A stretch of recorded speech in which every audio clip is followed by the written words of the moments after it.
Hoy tendremos la lección número 59, que se titula "Porque tuya es la gloria". Y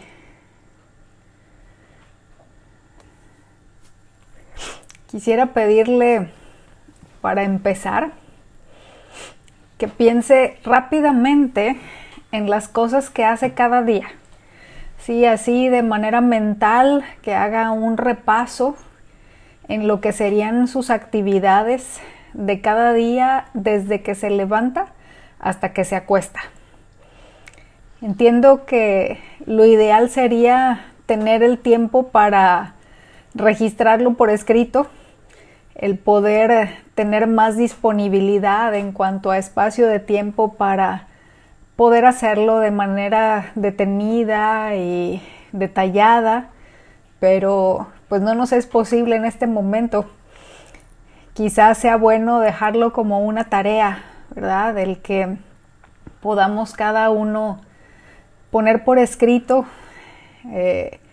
cuáles son las actividades que realizamos a partir de que abrimos los ojos por la mañana hasta que los cerramos de nuevo por la noche. Y el punto es que podamos identificar, hermanos, qué tanto de lo que hacemos día tras día da gloria a Dios, que es parte del tema de esta lección. Pero antes de llegar ahí, quisiera mencionar que en la lección pasada vimos la parte de la doxología que dice que es suyo el poder, ¿sí? Y vimos que Dios es el Todopoderoso y que el poder es suyo. Hay cosas que nosotros como seres humanos podemos hacer y creo que estaremos de acuerdo en que es algo que disfrutamos, ¿sí? El poder sentirnos capaces de realizar actividades de todo tipo, ¿sí? Es algo que disfrutamos y bueno, que espero que valoremos, aunque muchas veces perdemos de vista que en realidad es debido a que es Dios quien hace posible que usted y yo podamos hacer aquello que llevamos a cabo. Pero la Escritura nos enseña que la manifestación de su poder, del poder de Dios, es más evidente y lo experimentamos en mayor medida en nuestra debilidad, ¿sí? No en lo que podemos, sino en lo que no podemos. Y solo quienes conozcamos al Señor, confiaremos en esa realidad de que su poder será más evidente y lo experimentaremos en mayor medida en medio de nuestra debilidad. Y debido a que el apóstol Pablo conocía al Señor, es que podía decir lo siguiente. En 2 Corintios capítulo 12, la segunda parte del versículo 5, pero en cuanto a mí mismo, no me gloriaré sino en mis debilidades. Ahí la palabra gloriaré se podría traducir también como jactarse. Significa hacer alarde en buen sentido, ¿sí? Entonces, el apóstol está diciendo, no me voy a jactar, no voy a hacer alarde de otra cosa que no sean mis debilidades. Y la palabra debilidades incluye todo aquello que corresponde al cuerpo y a la mente, ¿sí? Abarca tanto lo físico como lo mental. Se refiere a un estado de incapacidad para hacer o experimentar algo. Por implicación, incluye enfermedad, fragilidad, incapacidad, debilidad y limitación. Otra vez, no solo en el ámbito de lo físico, ¿sí? No solo en la parte material de lo que somos, sino también en la parte interna, en la parte inmaterial de nuestra persona. En el contexto de estos versículos, el apóstol menciona que hacía 14 años había sido llevado al tercer cielo o paraíso, donde tuvo unas visiones y revelaciones del Señor que no le era posible expresar con palabras. Y vamos a seguir leyendo del versículo 7 hasta el 10, de aquí este mismo capítulo 12, pero voy a ir haciendo varias pausas a lo largo de estos versículos para poder mencionar algunas cosas importantes y que podamos ir aprendiendo detalles de lo que el apóstol, inspirado por el Espíritu Santo, puso por escrito aquí en este pasaje. Versículo 7. Y dada la extraordinaria grandeza de las revelaciones, por esta razón, para impedir que me enalteciera, ¿sí? Recuerde que el contexto es que había sido llevado por Dios al paraíso y que había sido expuesto a visiones y a revelaciones muy extraordinarias. Entonces nos dice aquí que para impedir que se enalteciera, ¿sí? La palabra enalteciera significa arrogancia también. Entonces lo que está diciendo es para impedir que me hiciera arrogante, que me hinchara de orgullo y me sintiera demasiado seguro de mí mismo. Es a lo que se está refiriendo. Y bueno, pues más adelantito nos dice qué es lo que sucedió con él, pero el punto es que esa parte de enaltecerse, lo que es el orgullo, la arrogancia, es algo que nos hace daño. Y lo primero en lo que nos afecta es en que es un impedimento para poder estar en comunión con Dios. La palabra nos enseña que Dios al altivo lo mira de lejos, ¿sí? Dios no está en comunión, no está cerca de aquellos que tienen orgullo en el corazón. Entonces, para impedir que le sucediera eso, continúa diciendo, me fue dada una espina, ¿sí? En otras versiones lo traduce como aguijón. Ahora, la espina o aguijón es un instrumento que produce daño o cuando menos dolor. Y cuando menciona aquí, me fue dada, indica que vino de Dios, hermanos. ¿Sí? Esa espina, ese aguijón, ese instrumento para impedir que se enalteciera fue algo que era parte de la provisión de Dios para él. Porque sin el permiso de Dios, Satanás no puede actuar en el creyente. Y lo siguiente que dice es que le fue dada esa espina en la carne. Aquí carne, o bueno, en general en la escritura, carne se refiere a todo el ser del hombre con su naturaleza humana caída, que incluye tanto la debilidad física del cuerpo, su deterioro, envejecimiento, enfermedades, como también las obras que produce y que son contrarias al Espíritu de Dios. Y sigue diciendo, un mensajero de Satanás que me abofetee. Me fue dada una espina en la carne, un mensajero de Satanás que me abofetee. La misión de ese mensajero de Satanás era abofetear al apóstol, que es una acción que se relaciona con humillación. Es decir, ese mensajero de Satanás procuraba hacer sufrir y humillar a Pablo. Pero el propósito de Dios en ello era prevenir el orgullo que pudiera surgir debido a las visiones y revelaciones que había recibido de Dios solo por su gracia. La Biblia nos enseña que todo lo bueno que tenemos ha venido de Dios, que no tenemos por qué jactarnos si ha sido un regalo, ¿sí? Pero a veces son cosas que podemos perder de vista. Entonces, en el caso del apóstol le fue dada la provisión para que no perdiera de vista eso. Y continúa diciendo al final del versículo 7, para que no me enaltezca. En el caso de Pablo, los eruditos encuentran que caben dos posiciones, ¿sí?, en cuanto a esta parte de la carne que menciona.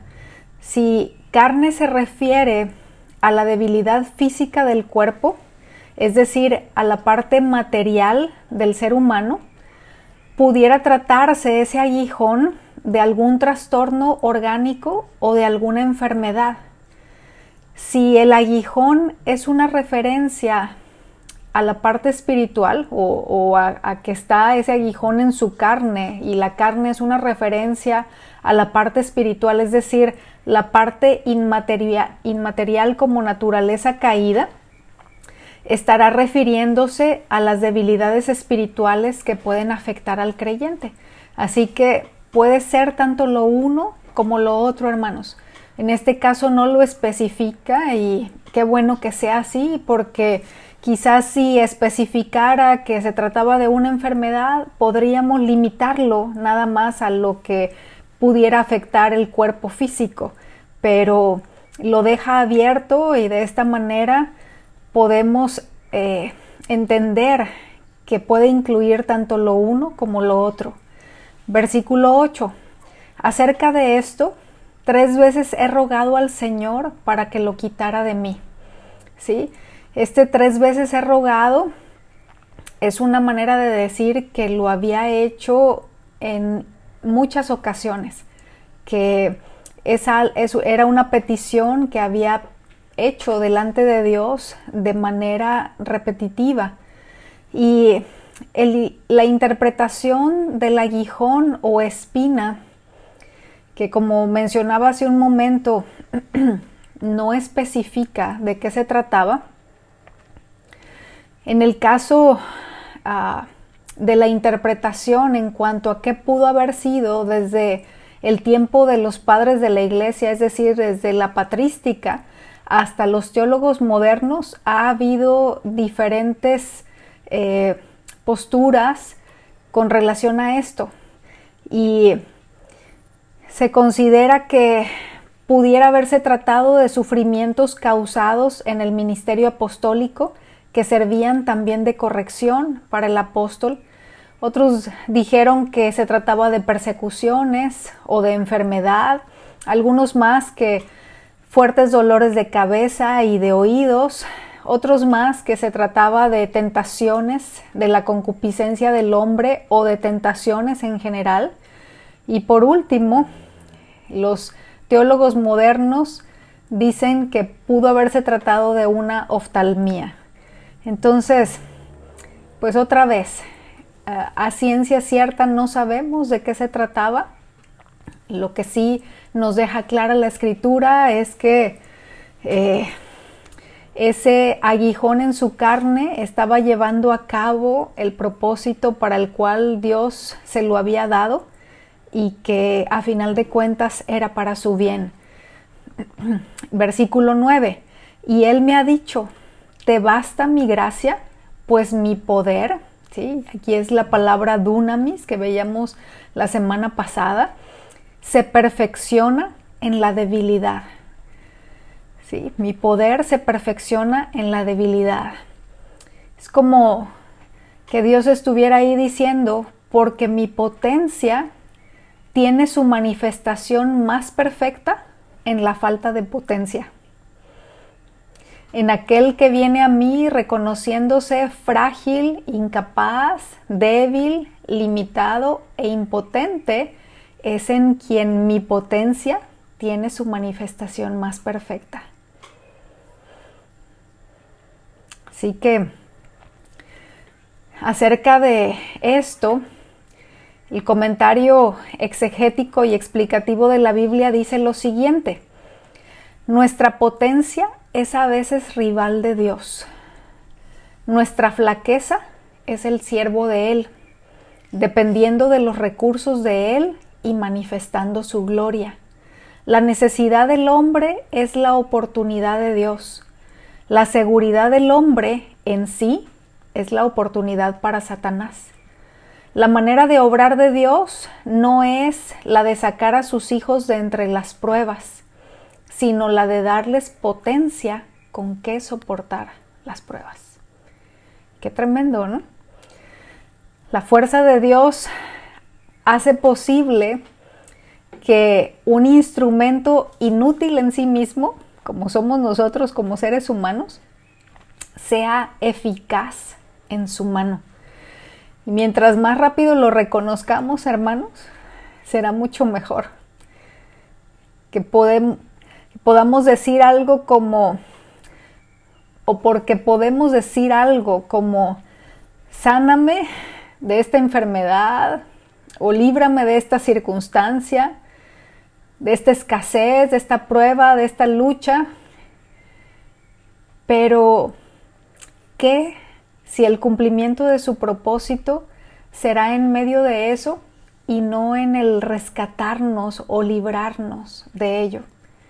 Entonces, mientras más pronto reconozcamos que estar en ese lugar de reconocimiento de nuestra debilidad, de nuestra fragilidad, de nuestra impotencia, más pronto podremos experimentar el poder de Dios obrando y manifestándose en medio de nuestra debilidad.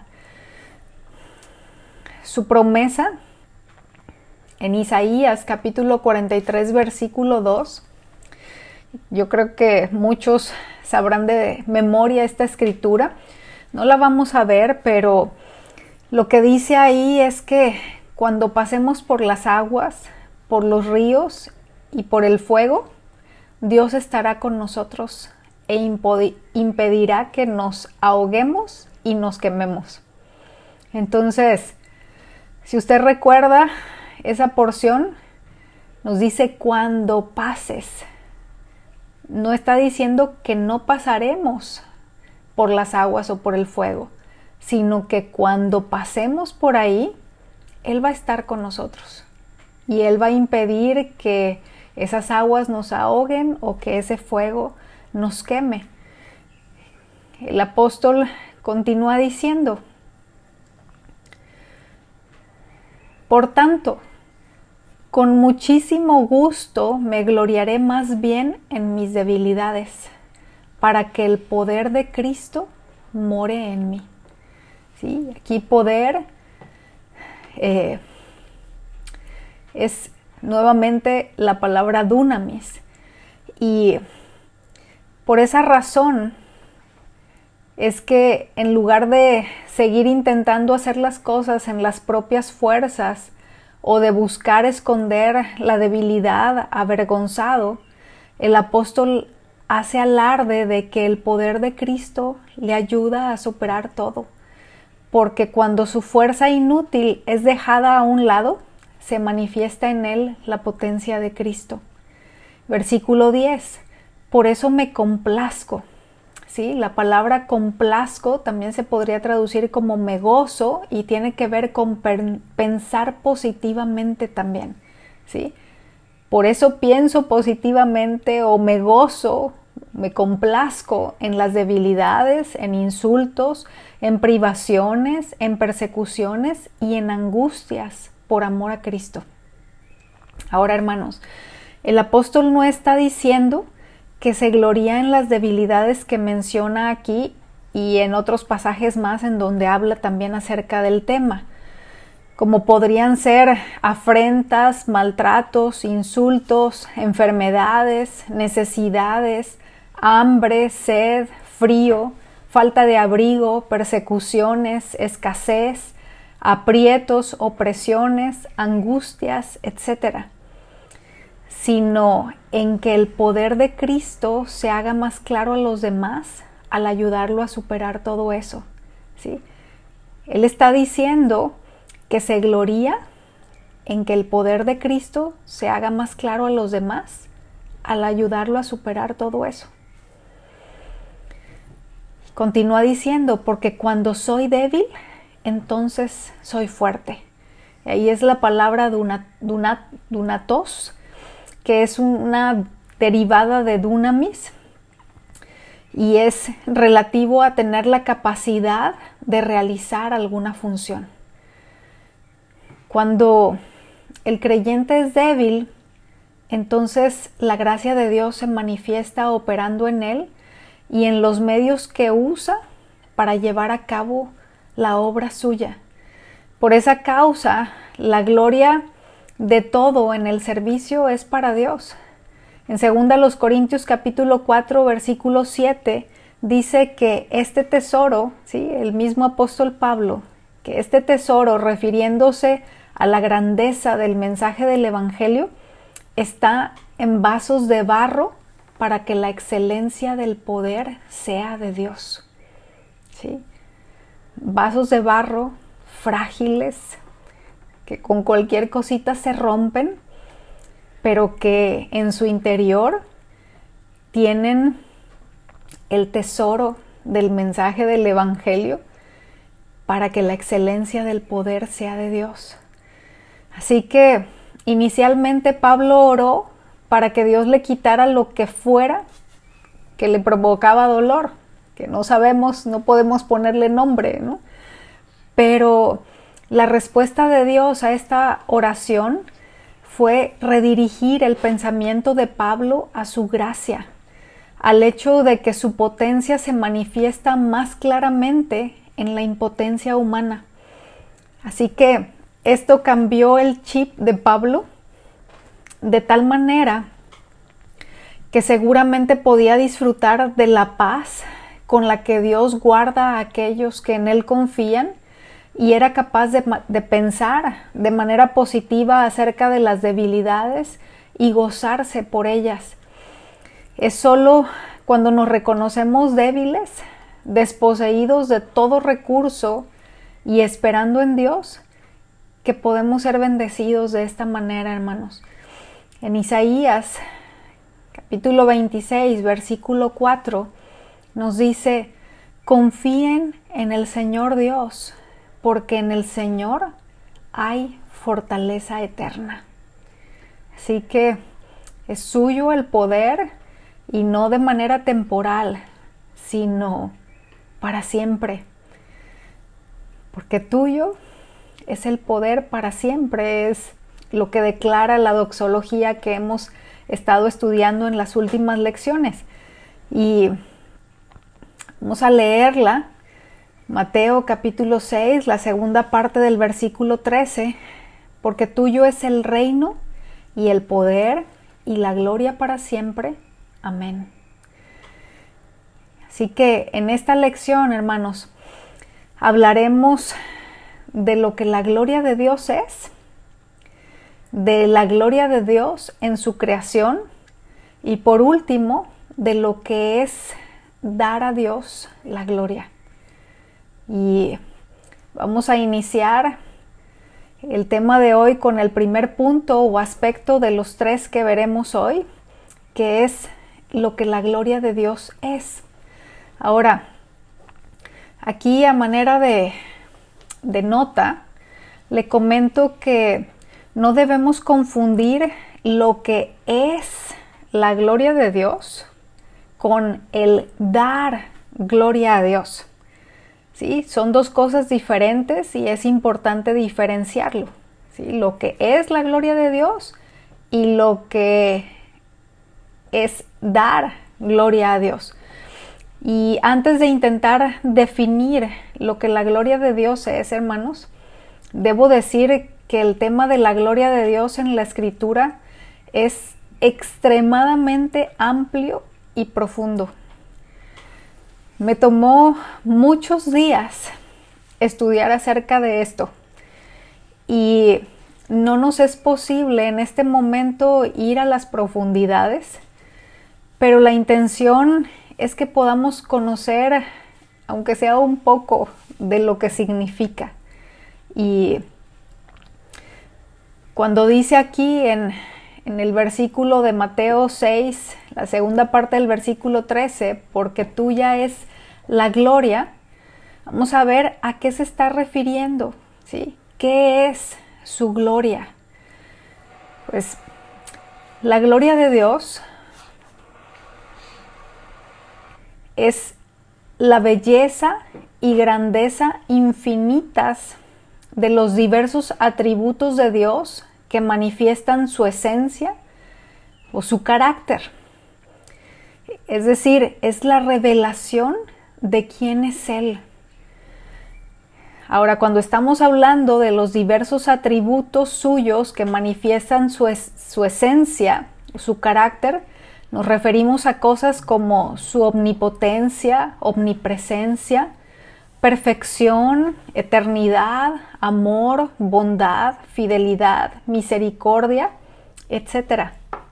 Y particularmente su santidad, que es con lo que conecta la gloria de Dios, lo que los serafines que Isaías vio en su visión se decían el uno al otro. En Isaías capítulo 6, versículo 3, nos dice, y se decían el uno al otro, Santo, Santo, Santo es el Señor Todopoderoso, toda la tierra está llena de su gloria. Si se fija, están diciendo el uno al otro, Santo, Santo, Santo es el Señor Dios Todopoderoso, pero luego no dicen toda la tierra está llena de su santidad, sino está llena de su gloria, porque la gloria de Dios manifiesta la santidad de Dios también como parte de su esencia. Y la gloria de Dios hace evidente, hace manifiesto que no hay nadie de más alto rango, más importante o bello que Dios. Así que esto es parte de lo que la gloria de Dios es. Y la Escritura nos enseña que Él es el Rey de la gloria. En Salmos 24, versículos del 7 al 10, nos dice, eleven puertas sus dinteles, levántense puertas antiguas, que va a entrar el Rey de la gloria. ¿Quién es este Rey de la gloria? El Señor, el fuerte y valiente, el Señor, el valiente guerrero. Eleven puertas sus dinteles, levántense puertas antiguas, que va a entrar el Rey de la gloria. ¿Quién es este Rey de la gloria? Es el Señor Todopoderoso. Él es el Rey de la gloria.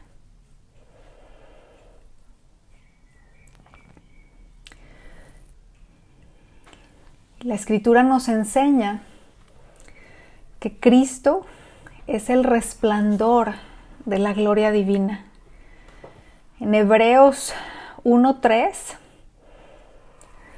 dice, el Hijo irradia la gloria de Dios y expresa el carácter mismo de Dios y sostiene todo con el gran poder de su palabra.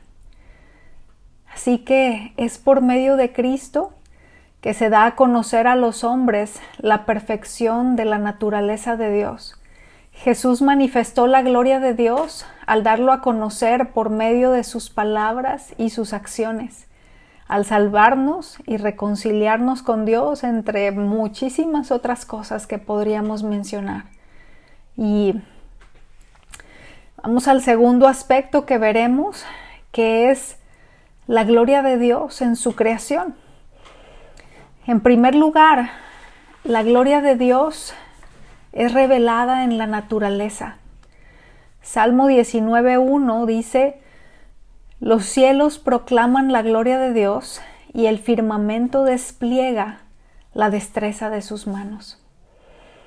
Nos está hablando aquí de cómo la naturaleza exhibe la gloria de Dios en muchas formas y de diferentes maneras, para que todos los seres humanos podamos contemplarla. La creación da evidencia de su poder, su creatividad, su orden, su perfección, su sabiduría, etc. Y el versículo que tenemos en pantalla menciona de manera específica los cielos, pero también podemos ver la gloria de Dios en la naturaleza, en un paisaje que nos deje sin aliento, en la inmensidad del mar, en la belleza de una flor, en la diversidad de vida animal y vegetal, entre otras muchas, que proclaman aspectos del carácter y perfecciones de Dios. El Salmo 97, versículo 6 nos dice: los cielos proclaman su justicia y todos los pueblos contemplan su gloria. Así que a través de la naturaleza, Dios revela su gloria a todos los pueblos, a todas las naciones, a las personas en toda la tierra. En segundo lugar, vemos la gloria de Dios en el ser humano.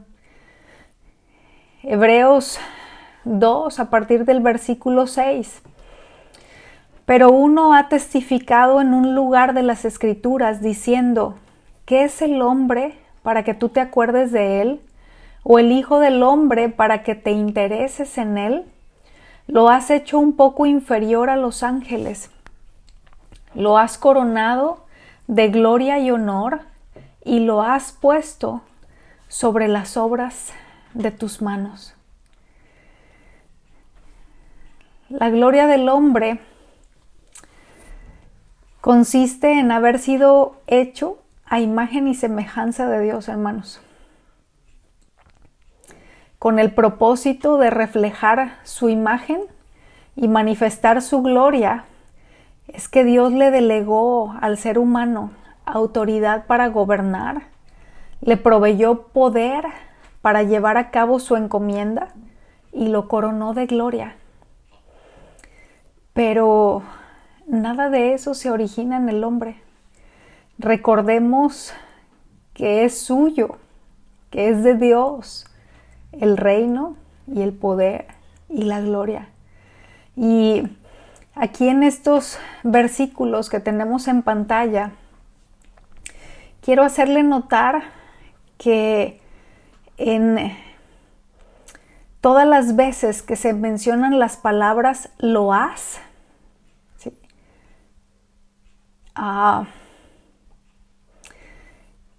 Tiene que ver con el hecho de que es Dios quien lo ha llevado a cabo. ¿Sí? Cuando menciona lo has hecho poco inferior a los ángeles, lo has coronado de gloria y honor, lo has puesto sobre las obras de tus manos. Esta es una referencia a que es algo que Dios llevó a cabo, que no es algo ganado, que no hay mérito en el ser humano, que todo esto ha sido recibido solo por la gracia de Dios, con el propósito de hacer evidente la gloria de aquel que lo llevó a cabo. Y por haber sido hecho a imagen y semejanza de Dios, el hombre tiene gloria, pero esta es efímera, hermanos. Es temporal. En 1 de Pedro 1:24 dice: todo humano es como la hierba y toda su gloria, ¿sí?, que tiene que ver con una apariencia remarcable, con una belleza esplendorosa. Toda su gloria, toda la gloria del hombre, del humano, es como la flor del campo. La hierba se seca y la flor se cae. Así que todo lo creado que posee cierta medida de belleza es solo un contenedor temporal de la gloria que es de Dios y que le ha permitido llevar por un corto tiempo solamente. Dios es la fuente de donde emanan las pequeñas glorias, puesto que toda la gloria es suya. Por ello es no solo una equivocación, no solo un error, sino un pecado el afirmar que la gloria proviene del hombre, de la naturaleza o de los ídolos.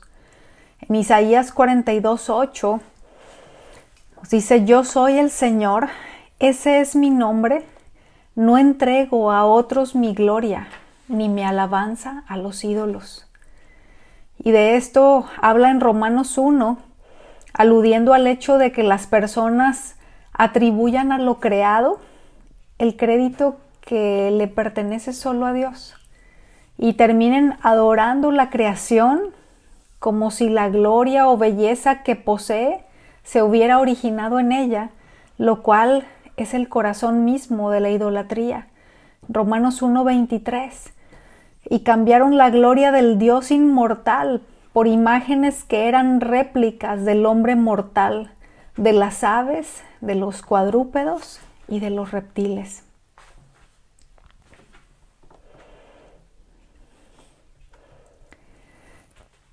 Tercer lugar, vemos la gloria de Dios revelada a través de su iglesia. Segunda los Corintios 3:18. Así que todos nosotros, a quienes nos ha sido quitado el velo, podemos ver y reflejar la gloria del Señor. El Señor, quien es el Espíritu, nos hace más y más parecidos a Él a medida que somos transformados a su gloriosa imagen. Así que es parte de nuestro propósito como creyentes, hermanos, reflejar y procurar la gloria del Señor en la totalidad de nuestra vida.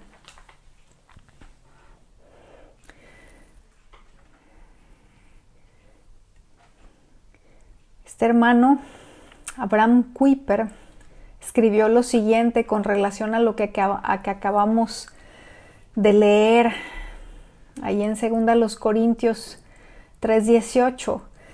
Donde quiera que el hombre esté, cualquier cosa que haga, en la agricultura, en el comercio y en la industria, o la mente del hombre en el mundo de las artes, en la ciencia, en cualquier cosa que sea, él está siempre ante la presencia de Dios. Está empleado en el servicio de su Dios. Tiene que obedecer estrictamente a su Dios y sobre todo su objetivo ha de ser procurar la gloria de su Dios.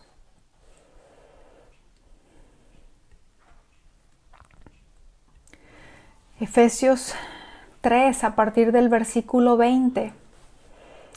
Y ahora que toda la gloria sea para Dios, quien puede lograr mucho más de lo que pudiéramos pedir o incluso imaginar mediante su gran poder que actúa en nosotros. Gloria a Él en la Iglesia y en Cristo Jesús por todas las generaciones, desde hoy y para siempre. Amén. Hermanos, dar a Dios la gloria es reconocer que su presencia gloriosa está en todas partes, que Él es omnipresente, y reconocer lo que está haciendo, ¿sí? En ese estar en todas partes con su presencia, el poder reconocer cómo se está moviendo y alabarlo por eso que pueda estar haciendo en los distintos lugares en donde Él se esté moviendo, ¿sí? Como puede ser en la congregación, en su iglesia en general, en el mundo, en mis vecinos, en los compañeros de trabajo, en aquel matrimonio, en aquellos padres o en esos hijos o en nuestra propia vida. Todo aquello que Él esté llevando a cabo mediante su gran poder que actúa en las vidas. Entonces, el darle la gloria es, en parte, el reconocimiento de las obras que Él lleva a cabo, de las cosas que Él realiza, de sus maravillas. Y como tercer y último aspecto, veremos lo que es dar a Dios la gloria. Al inicio hicimos un ejercicio mental con el propósito de que pudiéramos identificar qué tanto de lo que hacemos día tras día da gloria a Dios. Hemos visto que dar gloria a Dios es reconocer quién es Él, su importancia, su trascendencia, su majestad, su poder. entre muchísimas otras cosas, con una actitud de alabanza que nos lleva a decirlo con palabras, pero también con acciones que reflejan cómo es Él. Es decir, podemos darle la gloria a Dios cuando tenemos una actitud de alabanza en nuestro interior y que esa actitud interna se hace evidente a través de palabras con las que lo alabemos, pero también con acciones que reflejan cómo es Él. Es decir, no solo diciendo con palabras quién es Él y lo que hace, sino también con nuestras acciones, el poder reflejar cómo es Él. Y regularmente, al pensar en acciones que den gloria a Dios, se suele pensar en lo que se hace dentro de la congregación en una reunión o en la práctica de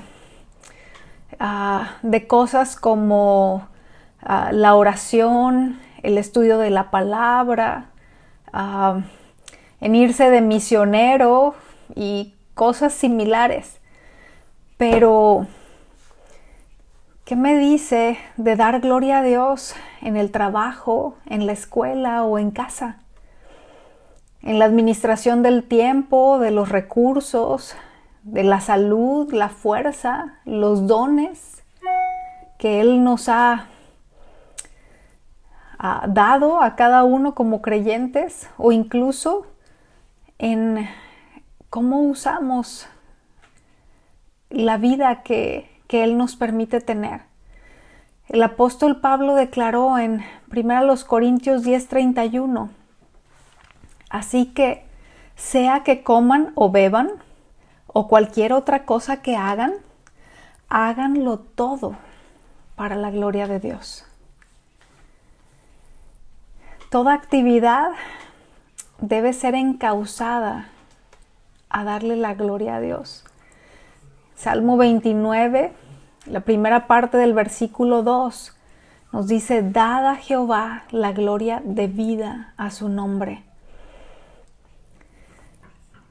Que el Señor reciba la gloria es un derecho legítimo que tiene. Y nos viene muy bien, hermanos, recordarlo a diario. ¿Sí? Por eso, si oramos declarando esta doxología que se encuentra al final del Padre Nuestro en Mateo, en el capítulo 6, en el versículo 13, y decimos de corazón y con convicción, porque tuyo es el reino y el poder y la gloria para siempre, es algo que nos viene bien, hermanos. ¿Sí? El poder tenerlo presente, el poder recordarlo diariamente, porque robar a Dios ha sido un pecado de la humanidad a lo largo de toda su historia. Y aquí la pregunta es, ¿cómo podemos robarle la gloria? Que es de lo que estamos hablando. Y bueno, una manera en la que podríamos estarlo haciendo es cuando, en lugar de publicar sus obras, en lugar de dar testimonio de sus hechos y alabarlo por ello, guardamos silencio. En la congregación, aquí en Casa de Oración Londres, se abren continuamente espacios para dar gloria a Dios en las reuniones de oración, en la sobremesa de la enseñanza los miércoles, en la oración de los servidores que tenemos los domingos antes de empezar la reunión, y también, aún desde el púlpito, en reuniones especiales. Y hay quienes, en todas estas oportunidades que se tienen, en todos estos espacios disponibles, solo guardan silencio. Y pensando en esto, no creo que sea que Dios no ha hecho nada en sus vidas o en la vida de quienes los rodean, sino quizás se deba a justificaciones no válidas como el hecho de ser tímidos, de no tener facilidad de palabra, de ponerse nerviosos al hablar en público, que puede no ser sino orgullo disfrazado. Y habrá que revisar si no estamos robando la gloria a Dios al conducirnos de esta manera. Otra manera en la que podríamos estar también robando la gloria a Dios es al quedarnos con elogios o alabanzas que nos hacen, en lugar de decir de corazón que es solo por la gracia de Dios. ¿Sí? Cuando sabemos que aquello bueno que dijimos o hicimos no es sino el resultado de la obra de Dios y su vida fluyendo a través nuestro, y que alguien nos agradece, que alguien expresa un reconocimiento o que hace un elogio, que bueno, es dar una alabanza, y que de nuestra parte, en lugar de decir gracias a Dios por eso, ¿sí? Que en lugar de reconocer que eso se debe a la obra de Dios en nosotros, a través nuestro y aún a pesar nuestro, podemos también estar robándole la gloria.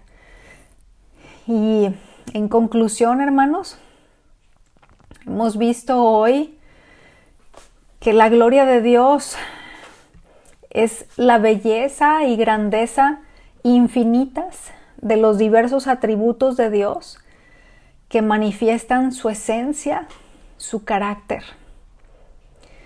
También vimos que la gloria de Dios en su creación es revelada en la naturaleza, en el ser humano y también en su iglesia.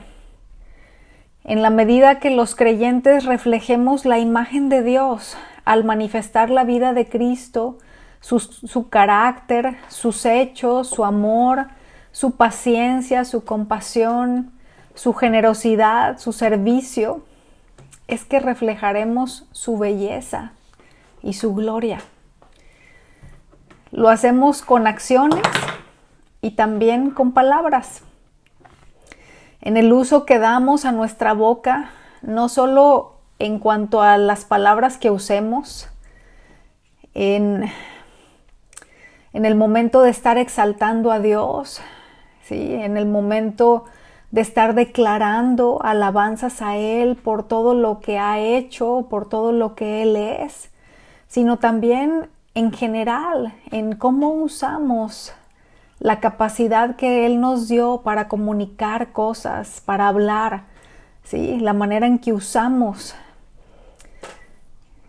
las palabras y también la cantidad de palabras que digamos, hermanos. Porque la Biblia enseña que en las muchas palabras no falta pecado. Entonces, la manera en que digamos las cosas también tiene que ver con usar ese recurso que Dios nos ha dado para su gloria o lo contrario. Y aún en la práctica de actividades piadosas como la oración, ¿podemos hacerlo para la gloria de Dios o no? Cuando oramos a Dios pidiendo trabajo, la restauración de una relación, que alguien cercano deje algún vicio, que nuestros hijos tengan buena conducta, que sean obedientes, que nuestra pareja no sea una persona que se queja de todo, que el jefe sea una buena persona, etcétera, ¿sí? Cuando pedimos cosas como estas en oración, ¿cuál es el propósito de ello? ¿Es para que podamos estar más cómodos? ¿Para tener una vida fácil y vivir tranquilos? ¿Para tener menos de qué preocuparnos o con qué lidiar? ¿O para que su gloria sea manifestada y que Él reciba la gloria? Por último, vimos que dar gloria a Dios es reconocer quién es Él y lo que hace. Su importancia, su trascendencia, su majestad, su poder, su belleza, sus obras maravillosas, su salvación y mucho más.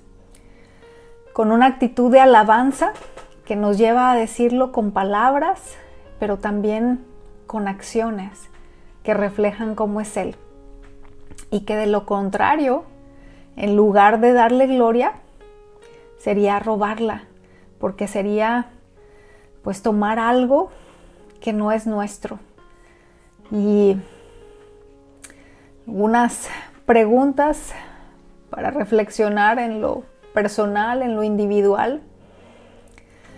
¿Qué tanto de lo que hacemos, qué tanto de lo que hago día tras día da gloria a Dios? ¿Qué tanto de lo que hago día tras día refleja su carácter, da a conocer sus obras, manifiesta su vida a través de la mía?